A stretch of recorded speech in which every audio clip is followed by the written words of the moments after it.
With the New Hampshire Cup race postponed to tomorrow at noon, let's take this chance to talk about the latest, the breakingest NASCAR free agency news.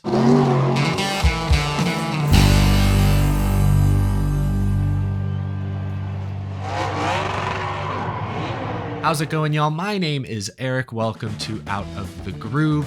A slightly different view this week. As you can see by the stack of cardboard boxes behind me, I'm in the process of moving. That's right, yet again. If you've watched my show for a long time, it's been a running joke, honestly, how often I move and switch out backdrops and studios. Back when I was in college, I was in a different dorm or an apartment like every year, sometimes every semester, because I was doing different things in different cities. There was a stretch where I was doing episodes in my car. We're not at that point, just moving to a different town, different setup in the next few weeks, so you might see a little bit of a mess. That's why the different setup. That's not why you tuned into this video. Let's move on. Let's talk NASCAR. The New Hampshire Cup Series race, the Crayon 301, not like the crayon we grew up using and breaking in half and eating. No, some other crayon brand. That race has been postponed to tomorrow at noon. It'll be on USA Network. Rain. What can you do? There was like a 100% chance of rain all day today in Loudon. I saw this tweet from Jeff Gluck. All 4 NBC races have been impacted by weather this year. Nashville, they moved the start time up. Chicago, obviously, we know what happened there. Atlanta, the race was rain shortened. And today, spoiler alert, another rain out. What are you gonna do? A couple days ago in my video, I made like a reference or a joke about El Nino. Maybe this is an El Nino year resulting in heavier rainfall than usual. I love NASCAR fans. I love the folks who view this show because I got a DM from one of y'all that was like 3 pages long. It was like a scientific dissertation explaining to me exactly how El Nino works. So I do appreciate that. Y'all leave no stone unturned. But okay, we're not here to talk about the weather. Look at me. I changed backdrops, I changed setups, and now I'm more distracted than ever. No, we're here today instead to talk about a recent report coming from Australia that ties into NASCAR silly season in a pretty big way. According to V8 Sleuth in Australia, I'll link the article down in the description below, Shane Van Gisbergen is expected to go race NASCAR full-time next year, 2024. According to V8 Sleuth, speculation has been rife that Shane Van Gisbergen may depart at season's end to pursue a full-time NASCAR career. By Sunday night in Townsville, many in the Supercars paddock were tipping this to be SVG's final Supercars season. A new challenger may have entered the NASCAR free agency field. A little over a week ago, Shane Van Gisbergen admitted that his phone was blowing up after his win at the Chicago street race. He said, quote, "My phone has been running hot, but I don't have any proper offers yet, obviously. I really want to keep going and try some more stuff. As I said, I'm committed to here next year, but obviously I read Jamie's comments, which were interesting. I haven't spoken to Jamie yet, though." Who is Jamie? Jamie refers to Jamie Whincup, team principal over at 888, the Supercars team that SVG currently competes for. The comments SVG is referring to from Jamie Whincup recently said that neither he nor the team would stand in Shane Van Gisbergen's way if he chose to run NASCAR full-time in 2024. SVG saying that those comments were interesting and that he's gotten tons of phone calls, maybe no official offers yet, but lots of interest from NASCAR teams here in the States. While obviously nothing is confirmed at this point, there may not be any official offers even on the table just yet, I think it's safe to say that Shane Van Gisbergen is officially part of the 2024 NASCAR silly season field. And I know some of the biggest moves have already been made, like Josh Berry tapped to replace Kevin Harvick at Stewart-Haas. That was huge. But NASCAR free agency is still sizzling this summer. We talked about last week the Athletic reporting that Corey LaJoie may be finalizing an agreement to stay at Spire. But over at Toyota, Denny Hamlin has still not signed an extension with Joe Gibbs Racing. I think it's expected, but it hasn't happened yet. Martin Truex Jr. still won't commit beyond this year. He was asked about next year by Bob Pockrass yesterday, and simply ignored the question. What does that mean? I'm sure John Hunter Nemechek, who just won his 4th Xfinity race of the season, is listening intently. Eric Almirola, in a similar boat, has still not committed one way or the other. Will he retire? Will he return? That number 10 car could very well be available. Front row is musical chairs right now. Michael McDowell indicated that he's waiting on front row to make a decision whether they pick up his option or not. Todd Gilliland, I'm sure, would like to stay, but Zane Smith down in trucks says he wants to go cup racing. Kaulig Racing has not officially confirmed whether Justin Haley and AJ Allmendinger will return or stay in the roles they're in now. Over at the Wood Brothers, Harrison Burton's future is still very uncertain, so I just rattled off a bunch of information there. Silly season is still steaming, and adding Shane Van Gisbergen to the mix may be too much for this recipe to handle. I picked out a few of what I believe to be the most likely landing destinations for SVG, and I wanted to break those down here on this show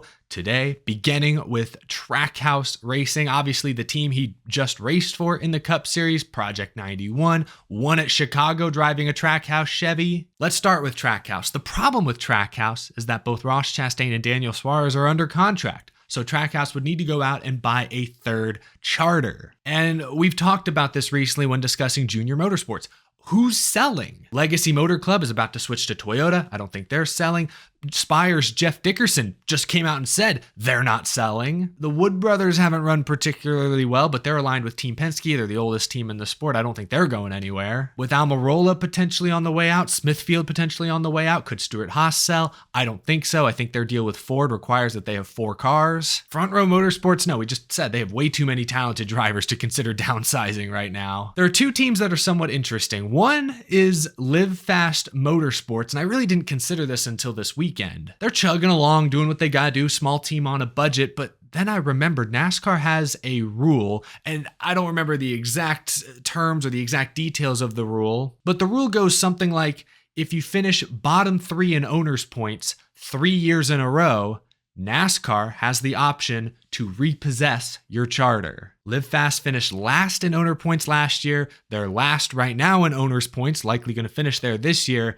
Next year, if they don't pick things up significantly, they could easily finish bottom 3 in owner points next season, and they could lose their charter for nothing. So with that in the back of my mind, and again, I don't exactly know how the rule works. Maybe there's a loophole somewhere they could exploit, but with that in the back of my mind, I think Matt Tiff, BJ McLeod, I know they don't want to, but they might at least hear out some of these offers. They might at least consider selling now so they don't risk losing their charter for free. Just something to consider. The only other team I could potentially see considering selling is Rick Ware Racing. Again, none of these teams, I've heard nothing. The little bit I have heard is that nobody's looking to sell, which sure, that might be true, but I think if the price is right, there are several teams that would at least consider it. But Rick Ware's another team I would think possibly could sell a charter, considering Cody Ware, he's probably not racing anytime soon. They've kind of had to piece together that 51 this year with guys like Ryan Newman, Cole Custer showing up for one-offs. I don't know what Rick Ware's future looks like. If they find a driver with sponsorship, I'm sure they'll stick around, but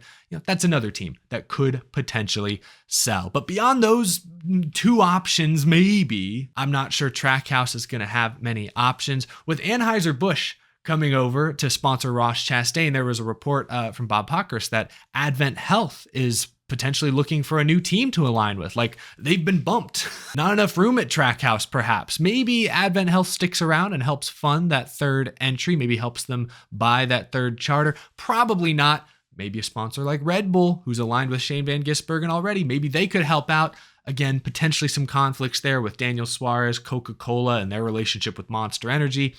I don't know, complicated, but I wanted to start with Trackhouse because that's the team SVG already has a relationship with. And SVG drives a Camaro in Australia. I think that gives some of the Chevy teams here in NASCAR a head start. Next up is Stuart Haas Racing. And I've already discussed this hypothetical situation in great detail, but I believe that 34-year-old experienced racer Shane Van Gisbergen would fit in very nicely with Tony Stewart. That's exactly what he's looking for. Tony Stewart's been very candid. He's not looking for rich kids with rich dads to drive his cup cars. SVG would also fit in well with 32-year-old Josh Berry, 32-year-old Ryan Preece, 28-year-old Chase Briscoe. Josh Berry has a ton of late model experience. Ryan Preece has a ton of modified experience. Chase Briscoe, great road course experience. Shane Van Gisbergen, with his supercars experience, would fit into that group nicely. I think that's a really solid driver lineup that could lead to a quicker rebuild than if Stuart Haas went with, a young 22, 23, 24-year-old in the 10. Again, this is assuming Eric Almirola walks away. That's the only way this scenario is even possible. I mentioned Chevy potentially having the upper hand. Colleague Racing. Can we at least talk about Colleague? AJ Allmendinger will be 42 years old at the start of next season, and he's already kind of semi-retired a couple of times. He's running really well right now. He's charging towards the playoff cut line. That may convince him to stick around for another full-time season. But I could also see Allmendinger stepping into a different role with Colleague, and that could leave room for Shane Van Gisbergen to fill the role Allmendinger currently occupies, sort of that road course specialist that you can bank on to win probably one road course a year to lock your team into the playoffs. I don't think we could rule this scenario out completely. Matt Colleague has got pretty deep pockets. He could move some mountains. Another Chevy team I want to mention is Spire. We've talked about them quite a bit recently with the Corey LaJoie news. At first glance, if you're Shane Van Gisbergen, this probably doesn't look like a very appealing opportunity, but and I'm going to go down this rabbit hole again. We've talked recently about the Andretti rumors. Recently, it's been reported that they're looking for a way into NASCAR.